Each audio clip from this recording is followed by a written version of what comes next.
Hola, yo soy Katie y soy de Carolina del Norte. Yo estoy en mi último año aquí en Middlebury College.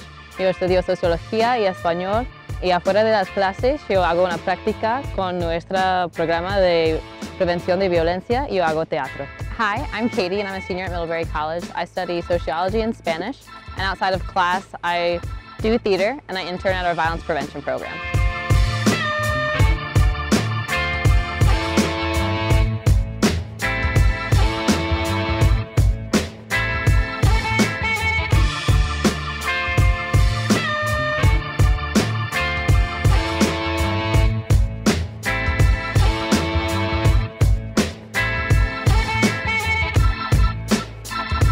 So a typical day in my life at Middlebury is waking up around 7:30, head to the gym, bike over there, come back, go to Proctor Dining Hall, sit there, do some work, hang out with some friends. Then I go to class.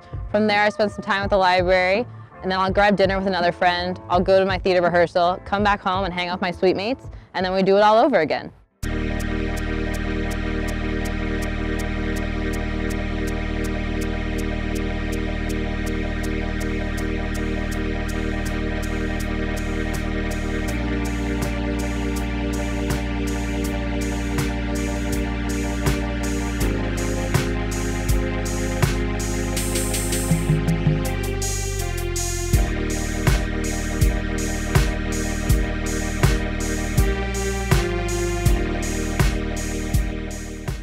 So tell me a little bit about your major. So I'm doing a joint major in Sociology and Spanish. So I had to take fewer classes in each of those by still completing the requirements. And both the departments are very small and very close-knit. And so the Spanish department is actually made up of the Spanish and Portuguese department. There's a lot of overlap. So are you also taking Portuguese classes? So actually this next semester I'm going to be starting. So we have a Portuguese class where it's turbo, so it's for people who've already had experience with Romance languages. So I'll be entering in a Portuguese 220 and taking it from there. Nice, so it's sort of like you already know a lot of the stuff from Spanish. We're gonna now teach you Portuguese super fast. Right, and because Middlebury is super known for its languages, we have that turbo style in almost every single language. So I have a ton of friends who also are signing up to do like German turbo. And those are all just meant for people, I guess it's meant to keep expanding our love of languages, because I think that's something a lot of people here have. So what makes it turbo? So basically they start, I guess, the speed of the course. So we'll be just moving much more quickly, so we don't enter at the 100 level and then work our way up, but basically we condense it all down into one semester. And is this like a twice-a-week class or a... It's a 5 days a week class. So that's the thing people should know if they want to start a language at Middlebury. Is it every day? It's every single day. Wow. It's every single day for at least 50 minutes, and then you'll have drills and you'll have like those kind of very basic rudimentary things you have to do at the lower level. But all my upper level Spanish classes meet about 2 times a week for an hour and a half.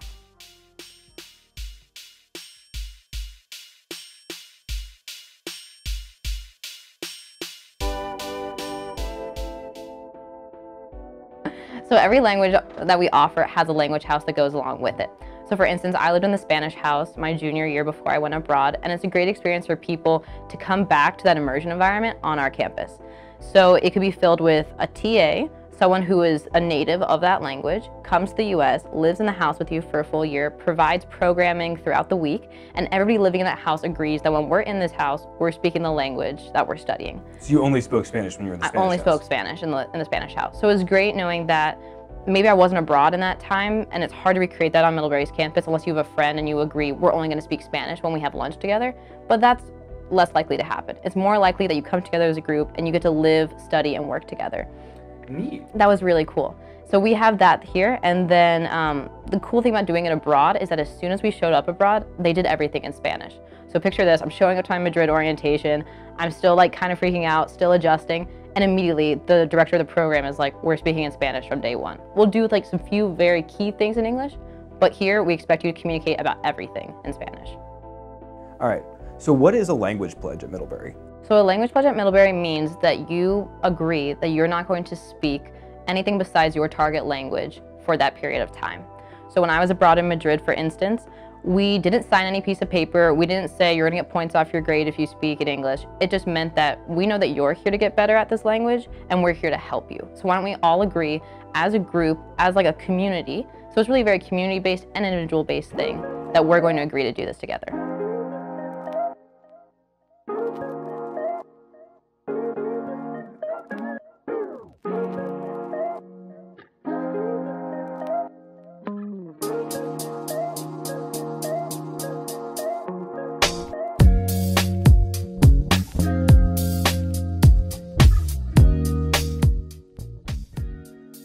So where are we now? So right now we're at Mead Chapel, which sits on top of the biggest hill on campus. Now some brave souls, they'll try to bike up it and they'll try to make it up the hill on their bikes, but they're not gonna make it. Almost every single person gets up here and they start to waver and they just start to swerve. But if you try it, I believe in you. They can't make it up this hill? No, it's very, very steep, as you can see. It doesn't look like that. No, it doesn't. Trust me. It's like not a super steep hill. It's like. And also if you're walking, people talk about like the quad burn that happens too. So just be warned, you know. I feel like you guys are wimps. It's really cold, okay?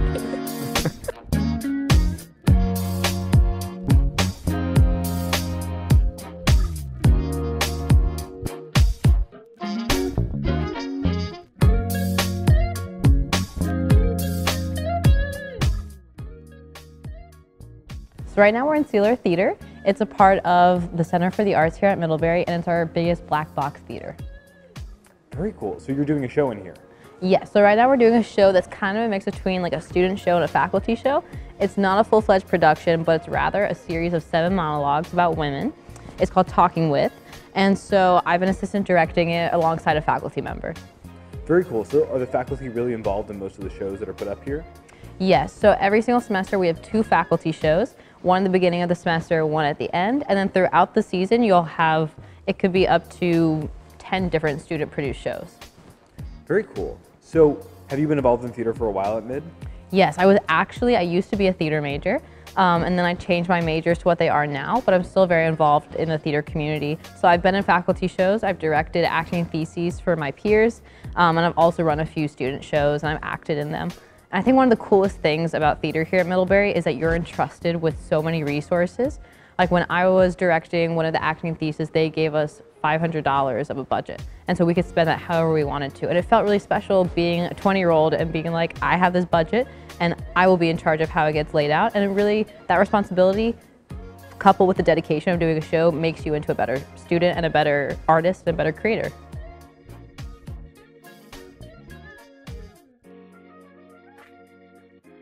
So right now we're at the Knoll, which has a few elements to it. It has our organic garden, and some of that food goes directly into our dining halls. We have a pizza kitchen out here, and we also have a labyrinth.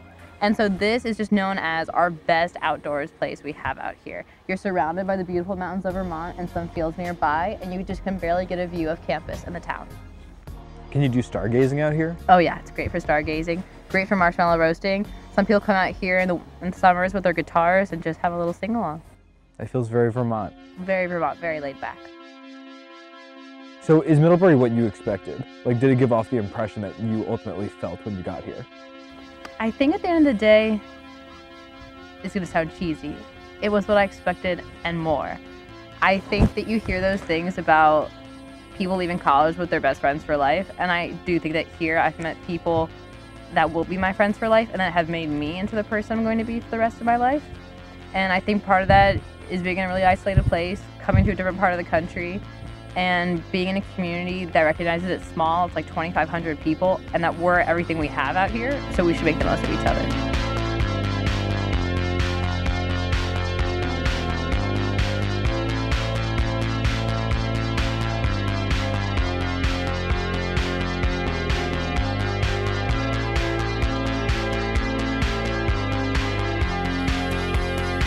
If you like this video and want to learn more about top colleges, subscribe below.